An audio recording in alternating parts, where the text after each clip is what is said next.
Ang Batang Bibo, Galing! may igagaling pa sa tulong ng New Lactum 3 Plus. May dagdag DHA tulong para dagdag galing. Kuya, sukli! Uy, galing-galing! Batang Bibo Plus sa tulong ng Lactum 3 Plus. Batang binansagang at kwaboy ng Batangas. Dahil sa edad na 5 taong gulang pa lamang, abay, napakagilas kong lumangoy. At ang tunay na super lola ng Caloocan. Sa sipag talaga, masipag nanay ko. Yun lang may pagmamalaki ko sa kanya. Hindi siya sanay nang nakaupo lang may pagchismisan. Hindi niya ugali yun. Ako po, si Rafi Tulfo, ang kapatid mo.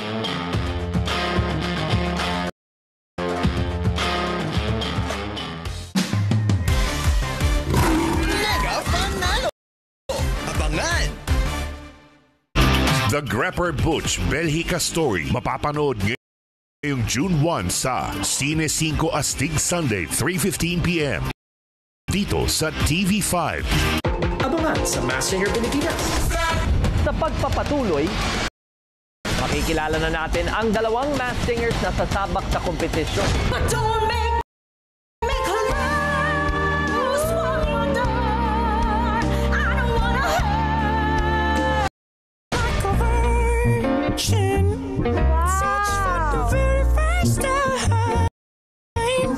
Abangan yan dito sa Masked Singer Pilipinas.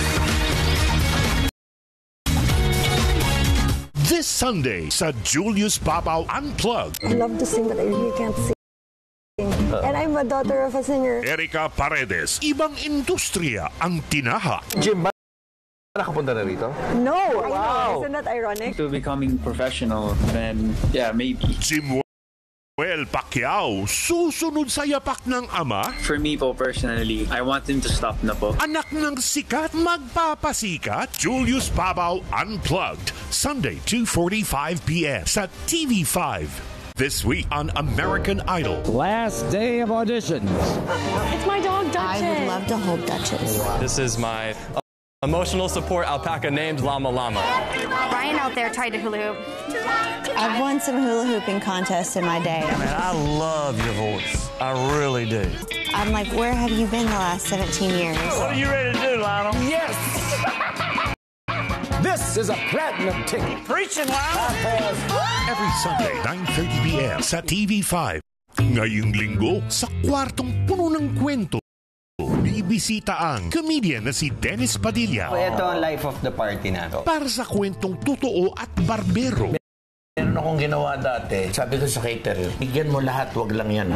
Pagdala lahat, lahat binigyan mo, ako hindi. Kasi ako may dala. Yun! Siyempre yung babae. Dito lang sa Jano and Stan are in the men's room. Every Sunday, 10:30 p.m. sa TV5. 5:30 na! 5:30 na! Extra aga! 5:30 na! 5:30 na! 5:30 na! Extra aga! 5:30 na! 5:30 na! Lahat tayo extra aganado! 5:30 na! 5:30 na! Hello mga kapatid! 5:30 a.m. na po ang Good Morning Kapatid. Extra aga na kaming maghahatid ng saya sa inyo para extra ganado na po kayong salubungin ang bawat umaga. Good Morning Kapatid! Dito sa TV5. Ngayong Lunes sa Rosalinda. Ang tinatawag nilang Tita Marta ay si Soledad Romero. Tita siya ni Rosalinda? Hindi, senyora. Si Soledad at totoo niyang ina. Rosalinda sa TV5. Tuklasin ang pinakabagong sikreto. Tama lang na lumayas ka rito na walang dala. Ang combo ng K-drama at K-tawa. Siksik sa kulitan at kilig moments. Okay Tech yon bilang Ryan. Wala pa akong balak na magpakasal sa ngayon. At Kim Hae-yoon bilang Kim Joy. Kapal mukha niya para manghingi ha? Ay, talaga nga naman. Magkukrus ang kanilang landas sa paghahanap ng katarungan. Katotohanan, Secret, Royal Inspector and Joy. Ang inspektor parating na! May big reveal sa June 2, Monday to Friday, 3:50 p.m. Sa TV5 ngayong Lunes. Bumaba na ang permiso para sa demolisyon. Grace! Grace! Tinatawag ka ng tatay mo! Punta mo siya dali! Tutukan ang babaeng hampas lupa tuwing hapon dito sa TV5. Ang mga bumabanderang headlines, una mong malalaman, unang ihahatid ni Jiggy Manikan. Ako po si Jiggy Manikan, mag-ahatid ng mga malalaki at mahalagang headlines mula sa loob at labas ng bansa. Una sa lahat, alas 5:30. Lunes hanggang Biyernes, back-to-back ng Frontline Pilipinas.